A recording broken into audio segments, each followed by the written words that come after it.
Salut, c'est Elsa, j'espère que vous allez bien. Je suis ravie de vous retrouver dans cette vidéo où on va voir comment on fait pour placer les boutons et les boutonnières. Ils ne sont pas toujours inscrits sur le patron, parfois on change la taille des boutons, des fois il y a plein de tailles alors on ne s'y retrouve pas. Donc comment on fait pour déterminer la place des boutons et des boutonnières, par exemple sur une chemise ou sur une veste? Première chose, pour les femmes, on va mettre droit sur gauche, comme la chemise que j'ai là, et pour les hommes, gauche sur droit. Alors, je trouve que c'est trop compliqué de retenir les boutonnières à droite, les boutons à gauche, enfin, on s'embrouille rapidement, donc moi j'ai retenu une seule chose, femme, droit sur gauche, donc évidemment, homme c'est le contraire, et droit sur gauche, ça veut dire quoi? Alors, je sais pas si c'est inversé à la caméra, mais si vous mettez côté droit sur côté gauche, le côté droit, bien sûr, il va falloir les boutonnières, qui vont laisser dépasser les boutons, et donc les boutons seront sur le côté gauche, une fois le vêtement porté. On compte toujours une fois le vêtement porté. Ensuite, boutonnière horizontale ou verticale. Alors en général, sur les chemises ou sur tout ce qui a une patte de boutonnage ou une bande comme ça qui va venir sur le milieu devant, on va mettre des boutonnières verticales. Donc pour les chemises, par exemple sur le pied de colle, on a une première boutonnière qui est horizontale, la boutonnière du pied de colle elle est toujours horizontale, puis on a des boutonnières verticales. Après des fois on n'a pas de pied de colle et donc on n'a que des boutonnières verticales. Et les boutonnières horizontales, on va les utiliser pour des vêtements très près du corps, par exemple si on fait une boutonnière pour la ceinture d'une jupe ou d'un pantalon, et pour les vestes et les manteaux, donc dans ce cas-là on aura des boutonnières horizontale. Ensuite, où est-ce qu'on place les boutons? Donc, le premier bouton, il est toujours sur le pied de colle. Le deuxième, 5 ou 6 cm en dessous. Et ensuite, on met des boutons tous les 9 à 11 cm. On va faire un cas pratique après, parce que là, c'est très théorique, mais je vous donne quand même les règles. Après, s'il n'y a pas de pied de colle, le premier bouton, on le place à une distance égale au diamètre du bouton de l'encolure. Pareil, juste après, on fait un cas pratique. On doit quand même faire attention à certaines choses, c'est que c'est vraiment mieux d'avoir un bouton au niveau de la ligne de poitrine. Vous voyez là par exemple, bon alors la chemise elle n'est pas très ajustée parce que j'ai eu un bébé entre temps là, un FBA aurait été pas mal, donc ça tire un peu, mais même si ça tire un peu, on voit rien parce qu'il y a un bouton qui est au niveau de la poitrine, bien pratique.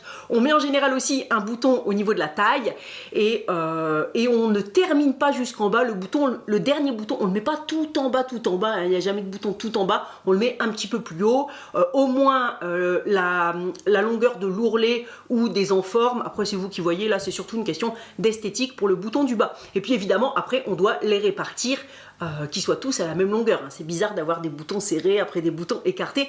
Ça fait beaucoup de contraintes, c'est pas toujours possible de tout avoir. C'est quand même bien vraiment d'avoir ce bouton au niveau de la poitrine et donc après de répartir les boutons en fonction. Alors pour la taille des boutonnières, donc en général on utilise la formule diamètre du bouton. Le diamètre du bouton c'est une petite ligne qui va d'un côté à l'autre du bouton. Donc diamètre du bouton plus épaisseur du bouton pour les boutonnières passe-poilées, et diamètre du bouton plus épaisseur du bouton plus 3 mm pour les petites barres qu'il y a de chaque côté des boutonnières, vous voyez, pour les boutonnières qu'on va faire à la machine. Voilà, et puis à la main c'est aussi diamètre du bouton plus épaisseur du bouton si vous voulez faire des boutonnières à la main, ce qui est d'ailleurs vraiment très pratique quand on a un tissu très épais. J'avais fait ça dans la formation du manteau Adélie d'ailleurs. Donc on mesure le bouton. Alors des fois c'est compliqué avec le fer de commencer au début, donc je peux commencer un petit peu après. Et là je vois qu'il y a 2,9 plus l'épaisseur, donc j'ai 2 mm. Donc je suis à 2,9 plus 2 mm, 3,1. Plus, si on fait des boutonnières à la machine, 3 mm, ça fait 3,4. Si on a un bouton qui a une forme un peu bizarre, comme celui-ci là, vous voyez il est un peu arrondi derrière, il est un peu bombé. Ce qu'on peut faire, c'est prendre un petit bout de papier, mettre le bout de papier tout autour du bouton pour avoir longueur plus épaisseur. Serrer comme ça avec son doigt, donc je vais faire un petit repère ici et ici. Et ensuite, j'ai plus qu'à mesurer entre mes deux repères. Donc là, par exemple, j'ai 6,9, donc on va... Allez, 6,8 plutôt, j'ai 6,8, mais bien sûr on a fait tout le tour du bouton. Donc après il faut prendre la moitié, donc là je vais prendre 3,4. Comme ça évite de mesurer. On peut vérifier, grosso modo 3,4, là j'ai 2,6 plus une épaisseur, mais qui était dur à calculer à cause de l'arrondi ici. Voilà une astuce pour mesurer longueur plus épaisseur du bouton. Bien sûr, ça peut dépendre des machines. Moi, je mets un peu moins sur ma machine que diamètre du bouton plus épaisseur, plus 3 mm. Je dois mettre un peu moins à chaque fois. De toute façon, il est très important de faire un test avec toutes les épaisseurs du vêtement. Mais il ne faut pas prendre comme ça un petit coton et puis faire le test pour l'épaisseur de la boutonnière alors que vous allez coudre un manteau. Si vous cousez un manteau et que vous avez un lainage plus un lainage entoilé, eh bien, vous prenez des petits rectangles de tissu, vous prenez donc une chute, vous entoilez une des parties pour que ce soit exactement pareil que sur le résultat final, parce que l'entoilage, il va changer les choses, il va éviter que ce soit extensible, donc ça peut changer la longueur de la boutonnière. Et vous faites des boutonnières test, un petit conseil, faites des boutonnières test jusqu'à ce que ce soit réussi. L'erreur, c'est de se dire, ah là c'est bon, on y est presque, il y a ce réglage à changer, la prochaine sera la bonne, et on l'a fait sur le manteau, et voilà, c'est la boutonnière ratée, c'est trop triste. Donc non, on fait les boutonnières jusqu'à ce qu'elles soient parfaitement réussies sur le petit test, et ensuite on peut coudre nos boutonnières. Voilà, donc maintenant on va faire un exemple avec les boutonnières horizontales et les boutonnières verticales, mais dans l'ordre, on regarde d'abord où on va mettre les boutons et ensuite on regarde où on va mettre les boutonnières. Parce que des fois, on pense qu'on va faire le contraire parce que on coud d'abord les boutonnières et après on coud les boutons. Mais non, c'est l'emplacement des boutons qui est important, qu'on met en premier et ensuite en fonction de l'emplacement des boutons, on va mettre l'emplacement des boutonnières. C'est parti. Alors, premièrement, on va travailler sur le côté gauche une fois le vêtement porté. Donc là, on imagine qu'on a le vêtement qui est cousu. Moi, je fais sur du papier, mais c'est pour qu'on voit bien ce qui se passe. Et puis, donc pareil, j'ai pris un très gros bouton, c'est pour qu'on voit bien la caméra. Donc, on mesure son bouton. Donc, le mien, il mesure 3,5 cm. Donc, je vais venir tracer une ligne à 3,5 cm. Alors, là, ça veut dire que je suppose qu'il y a un patron qui est prévu pour des boutons de 3,5 cm.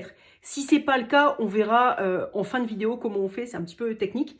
Donc cette ligne-là, elle sera importante aussi sur les côtés droits, ceux où on va faire les boutonnières.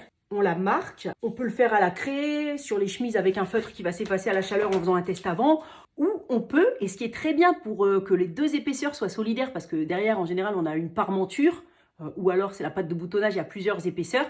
Si c'est donc un manteau par exemple qui a du tissu qui est un peu épais, c'est très bien de bâtir avec un fil à la main parce que comme ça les deux épaisseurs elles restent bien ensemble. Donc c'est bien de bâtir sur cette ligne. En tout cas on marque la ligne qui est, donc là on a ici le diamètre du bouton. Mais si ça nous arrange par exemple parce que le patron n'est pas prévu pour un bouton de telle taille, on peut mettre la ligne un peu plus en avant, mais on ne peut pas la mettre plus près du bord que 3/4 fois le diamètre du bouton. Alors, le diamètre du bouton, on va faire ça doucement. Le diamètre du bouton, donc ici, il me fait 3,5 cm. Donc, je vais multiplier par 3 et diviser par 4. Donc, tout simplement à la machine à calculer ou avec l'ordinateur. 3 ou téléphone, 3,5 fois 3 divisé par 4. Et ça me donne 2,625. Donc on va arrondir puisque c'est un minimum à 2,7. Donc ça veut dire que la ligne, on pourrait la mettre à 2,7. Mais on ne peut pas la mettre plus à gauche. C'est normal. Vous voyez là, j'ai mes boutons. Sinon, en fait, ce ne sera pas joli. Déjà, il sera trop près du bord. Et quand ce sera boutonné, le bouton risque de dépasser. Ça n'ira pas du tout. Donc le maximum, c'est 3/4 fois le diamètre du bouton. Voilà, mais si vous voulez une règle simple, vous prenez ici le diamètre du bouton et vous tracez cette ligne qui sera la ligne où on va poser tous les boutons et qui sera aussi la ligne normalement de milieu devant. On voit ça à la fin de la vidéo. À quelle hauteur on va mettre? Donc déjà, si jamais on a un pied de colle, donc il y a un bouton sur le pied de colle et en dessous, on va mettre le premier bouton à 5 ou 6 cm et le bouton du dessous, on a entre 9 et 11. Donc, déjà, on va faire attention à notre ligne de poitrine. Donc, si la poitrine, elle arrive ici, déjà, on va mettre un bouton ici. Ce bouton-là, c'est celui qu'on ne peut pas déplacer parce qu'on a envie que ce soit bien fermé à la poitrine. Et là, qu'est-ce que je vais pouvoir faire? Si je mets, j'ai pas précisé, mais c'est le patron sans marge de couture, bien sûr. On travaille toujours comme ça, où le vêtement finit. Donc, 5 ou 6 cm en dessous, je peux le mettre là. Et là, quelle distance j'ai entre les deux centres de boutons? Là, j'ai 11-12. Donc là, on a dit 5 à 6, je peux le descendre un peu. Donc là, par exemple, si je suis à 6 cm, le bouton d'en dessous, normalement, c'est entre 9 et 11. Bon, ça va, on est à 12, on va dire que ça va. Et donc ensuite, les boutons, je vais les mettre à égale distance. Donc là, par exemple, j'ai 12, ben, je vais refaire 12 en dessous et 12 en dessous. Et je vais m'arrêter pour laisser un petit peu de jeu ici, hein, un petit peu en bas. Il ne faut pas qu'il y ait un bouton tout en bas. Voilà, donc ça, c'est s'il y a un pied de colle. Le premier bouton, on vient le mettre environ à 5-6 cm. Le bouton du dessous, entre 9 et 11. Mais on fait attention qu'il y en ait un sur la ligne de poitrine. Hein, donc, on ajuste en fonction de ça. Souvent, quand c'est des tout petits boutons, bah, on va en mettre un là. Il y en a un entre deux, puis un à la ligne de poitrine. Et ensuite, on les place de façon régulière.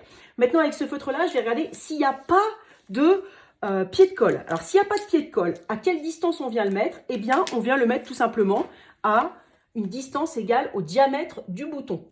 Donc, je vais faire sur la ligne bleue. Non, je vais faire là. Je vais faire sur la ligne orange. Alors, là, mon bouton, il fait 3,5. Donc, le premier bouton, je viens le mettre ici à une distance égale au diamètre du bouton. Et regardez, c'est bien équilibré. Il sera là. Voilà, donc je répète, il n'y a pas de pied de colle. Le premier bouton, ici, on mesure diamètre du bouton et on a la croix. Et la croix, c'est quoi? C'est le centre du bouton. Et puis en dessous, bah, on doit mettre un bouton à la ligne de poitrine. Alors bah, ici, on est un peu embêté. Hein. Si c'est un manteau, bah, moi je le mettrai là, vers la ligne de poitrine. Et après, bah, je les descendrai en mesurant. Donc par exemple ici, donc on dit tous les 9 à 11, mais si on veut en mettre un à la poitrine, on est embêté. Donc là, il y a 13. Bah, j'en referai un en dessous à 13. Et encore un dernier, sûrement qu'on aura la place, hein, si on fait un manteau. Voilà, et donc, voilà comment on place les boutons. Donc, il y a déjà un peu des points techniques pour placer les boutons. Maintenant, comment on place les boutonnières? Alors, ici, on va s'intéresser aux boutonnières verticales. Donc, au début, on ne fait que reporter l'emplacement des boutons.